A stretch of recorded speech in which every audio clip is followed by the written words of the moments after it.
Hi juniors, finally మీ అందరూ అనుకున్న video వచ్చేసింది. సో ఇక వీడియోకి వెళ్దాం.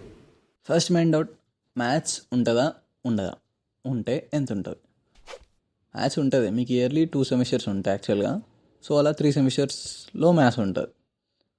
ఇంటర్ మ్యాథ్స్కి ఎక్స్టెన్షన్ అంతే, మ్యాట్రిసెస్, ఇంటిగ్రేషన్స్, ప్రాబబిలిటీ ఉంటాయి. ఇవే ఉంటాయి, మీరంత వరి అవ్వాల్సిన పని లేదు. సెకండ్ డౌట్, కన్ఫామ్గా జాబ్ ప్లేస్మెంట్ వస్తుందా రాదా? It depends. 100% చెప్పలేము మనం వస్తుందని. It depends on your 99.9% hard work and 0.1% luck. అసలు CGPA ఎంత మెయింటైన్ చేయాలి? ఒక మినిమం 8 మెయింటైన్ చేయండి. ఎందుకంటే ఇనిషియల్ సెమిస్టర్స్లోనే ఎక్కువ స్కేర్ చూసుకొని పెట్టుకోండి. ఎందుకంటే సెమిస్టర్స్ పెరిగే కొద్దీ మనకు వర్క్ ప్రెషర్ పెరుగుతుంది. సో థర్డ్ ఇయర్ నుంచి అసలు అంత స్కోరింగ్ పాసిబుల్ అవ్వదు. సో ముందు జాగ్రత్తగానే మనం మంచి స్కోర్ పెట్టుకుంటే ఫైనల్ వరకు యావరేజ్ చేసినా కూడా సెట్ అవుతుంది. CGPA ఎంత మెయింటైన్ చేయాలి? మినిమం 8 మెయింటైన్ చేయండి.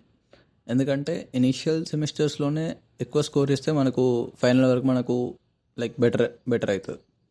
ఎందుకంటే సెమిస్టర్స్ పెరిగే కొద్దీ మనకు వర్క్ ప్రెషర్ పెరుగుతుంది. సో థర్డ్ ఇయర్ నుంచి అంత స్కోరింగ్ పాసిబుల్ అవ్వదు, ఇంకా తగ్గుతుంది దానికి తోడు.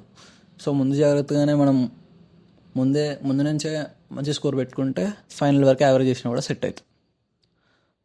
నెక్స్ట్ డౌట్, CSE తీసుకోవాలా, CSEతో పాటు ఏదైనా స్పెషలైజేషన్ తీసుకోవాలా?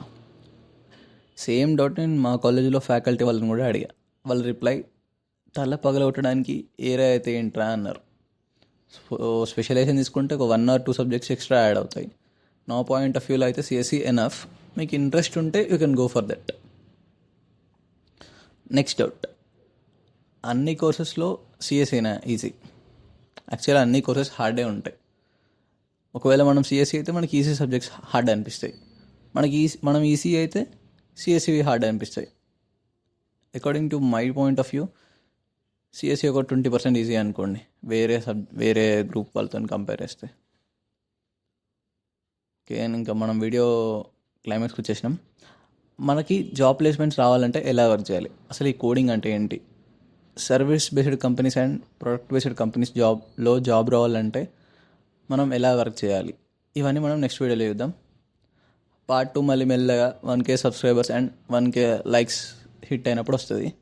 సో ఇక నెక్స్ట్ వీడియో రావడం మీ చేతిలోనే ఉంది. All the best guys.